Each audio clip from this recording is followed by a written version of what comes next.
Hello, my name is Daniel Connor. I'm a history lecturer in the University and Professional Development Centre. I'm also the co-organiser of the Edmund Open Lecture Series and unofficially the resident historian for the Eastern Education Group and its history. There's only sort of, on my badge, it just is just lecturer in history, but yeah. All right.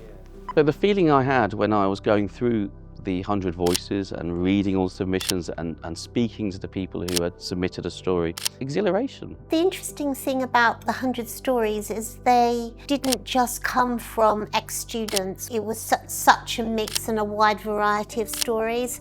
It's about that person's experience with the college.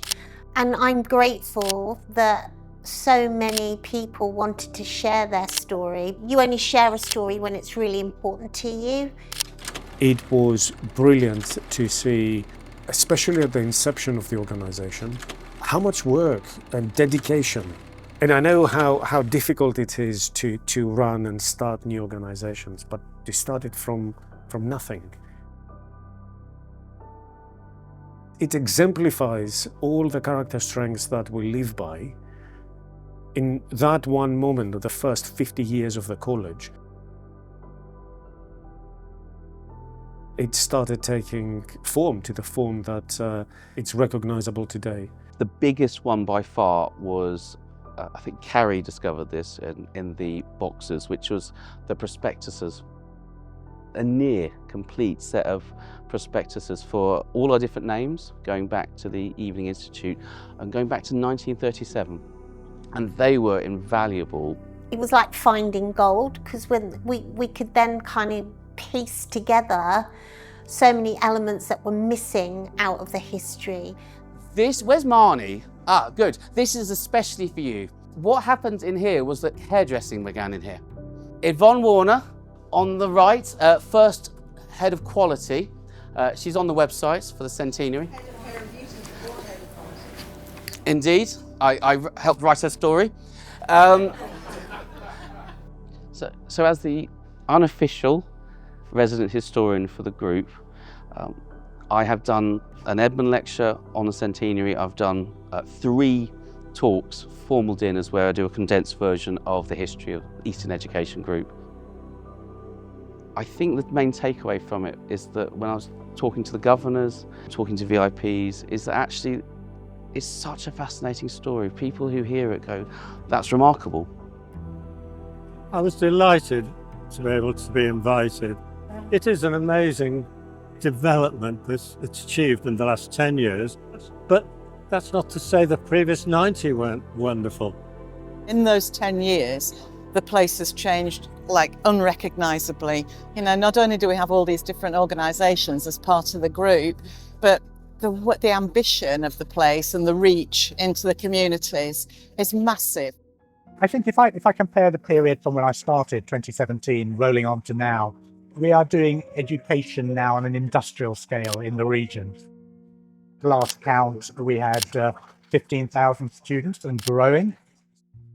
Behind every one of those 15,000 is a story of how the Eastern Education Group is transforming their lives. So actually to be able to relive the stories, the memories, has been quite touching. And indeed for the birthday party, where the site was opened up and lots of people came, hundreds of people came to visit, there were lots of people who formerly had worked here or formerly studied here, and you could see how much enjoyment they were having.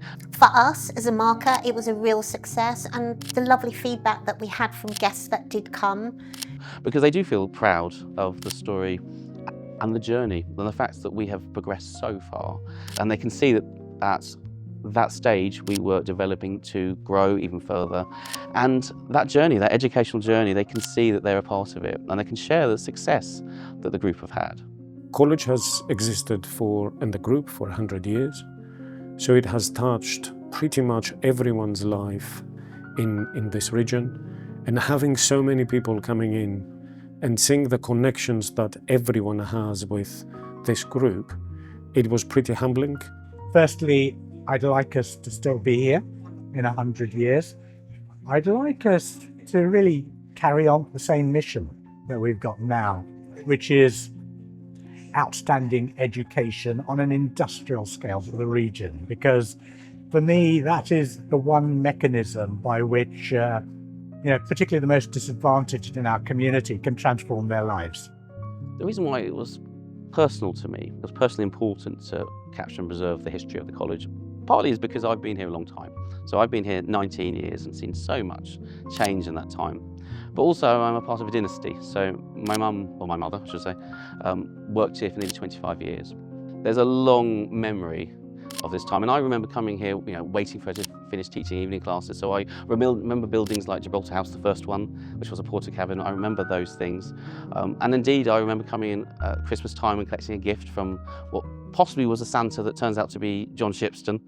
And so seeing our anniversary year come up, I felt it was vital that we marked it and use it as an opportunity to log and record and get our history in order so that it won't be lost, and actually we can celebrate all the other anniversaries that will follow.